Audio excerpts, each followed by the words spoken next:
Hello, and welcome to episode 18 of The Spectrum.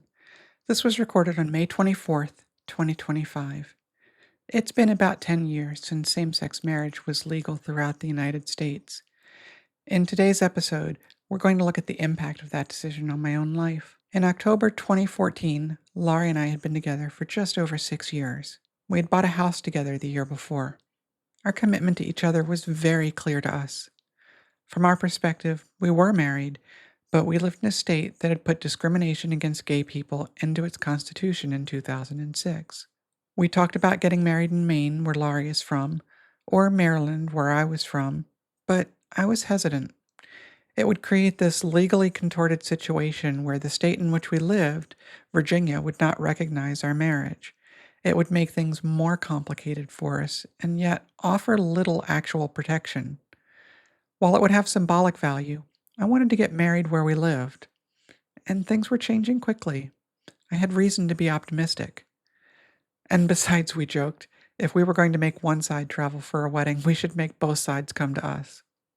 In October 2014, my optimism was rewarded when the Supreme Court declined to hear an appeal that effectively struck down Virginia's ban on same sex marriage. That evening, Lauri proposed, and I accepted. While this particular court case would not make our marriage recognized throughout the country, it would be recognized where we lived, and that was the deciding factor for us. Suddenly, we had to plan a wedding, something neither of us had really ever expected to be on our radar screens. We both wanted our friends and family to be there, but we also wanted to keep it a small event. We found a venue not far from where we lived and set a date in May 2015. We made our guest list and sent out invitations. We found a cake and a photographer. It all went far more smoothly than we feared it might.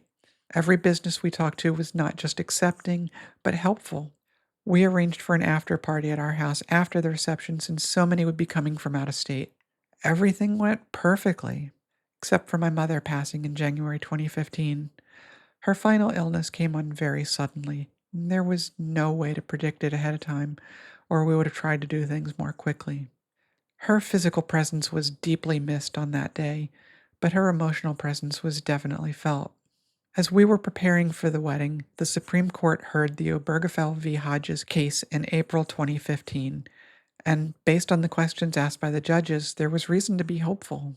The night before the wedding, our families were gathered at our house. Many of them were meeting for the first time, yet they meshed together like it was a meeting of old friends. The day of the wedding came, and it was a beautiful spring day. I thought I would be nervous, but I wasn't.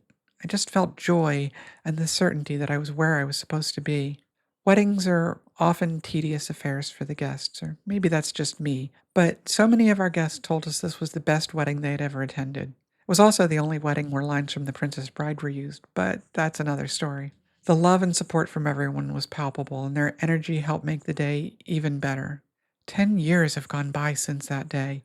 Sadly, not everyone who was at our joyous day is still with us, including Lauri's mother, but we were so happy that she could be with us that day. We lost 2 friends to disease, and I lost a great nephew to a tragic accident, but the memory of them sharing this day with us will never fade.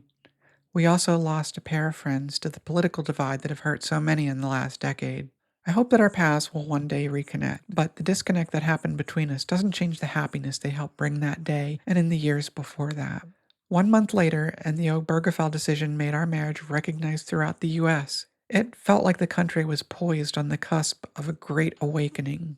Then 2016 happened, but then 2020 happened, and then 2024 happened. During the intervening years, there has been a great deal of backsliding in this country with respect to civil rights, especially in 2025. The optimism we felt in 2015 has changed to fear for many. This is what has prompted this whole podcast series and this episode in particular. Clarence Thomas has openly invited challenges to Obergefell, and my marriage is suddenly at risk. Ultimately, marriage is a state of mind and heart, and nothing any government does can change that. But those holding the levers of power can make the lives of the people they disapprove of very difficult, and the current administration seems to be of that mindset. I can't predict the future. I've proven time and time again how bad I am at it. Instead, I want to help create the future that I want. This is a future where we get along with those who are different from the rest of us. This is a future where we can take joy in knowing that there are others that have managed to find their own little bit of joy. The irony of this is that marriage is inherently a conservative institution. Those who say they are conservative should be happy that there are people who want the same things they do. We might want it with different people, but we want the same thing. We are not so different as you think. As I've said, I can't predict the future. I've seen many marriages fail, and often the cause was not obvious to those of us on the outside. I do know that my own marriage is the most important relationship in my life. I never want to take it or her for granted, and I want to do everything that I can to nourish and strengthen it. It's a cliche, but Lauri makes me want to be a better me. That's probably going to end up being more aspirational than actually possible, but I plan to keep on trying. I can say that the last 10 years have flown by, and it still feels like our wedding was just last month. There are many different kinds of love, and I've never been the kind of person to believe that there is just one person out there who is your soulmate. But I've been lucky enough to find someone who makes me incredibly happy. I found the joy of not just having Lauri in my life, but of a daughter. Lauri and I did not meet until she was an adult, but this was an unexpected joy, and now the recent addition of a grandchild is a joy I never expected. Lauri and I each gained a family who made us feel welcome. In many ways, though they are geographically distant, it feels like one large family. These are just some of the reasons why I do what I can to help create a world where equality is a reality and not just words on paper. This is an emotional topic for me, and if some of that emotion has come through on my voice, I might be embarrassed by it, but I can't say that I'm sorry. These aren't abstract topics.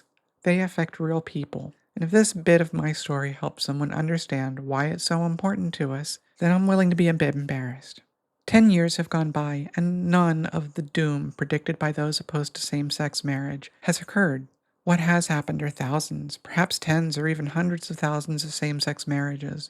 Not all of those have stood the test of time, but that's no different than it is in the wider community.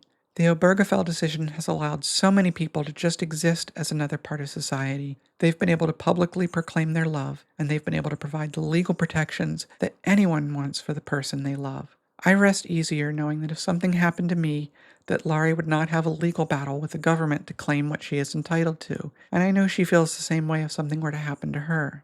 My wedding day was the happiest day of my life. But in many ways, it was only a glimpse of what was to follow and what I hope is yet still to come. If you have your own story about LGBT life you would like to share, whether positive or negative, please reach out to me at spectrumpodcasthost@gmail.com. The embarrassment is totally optional. Until next time, take care.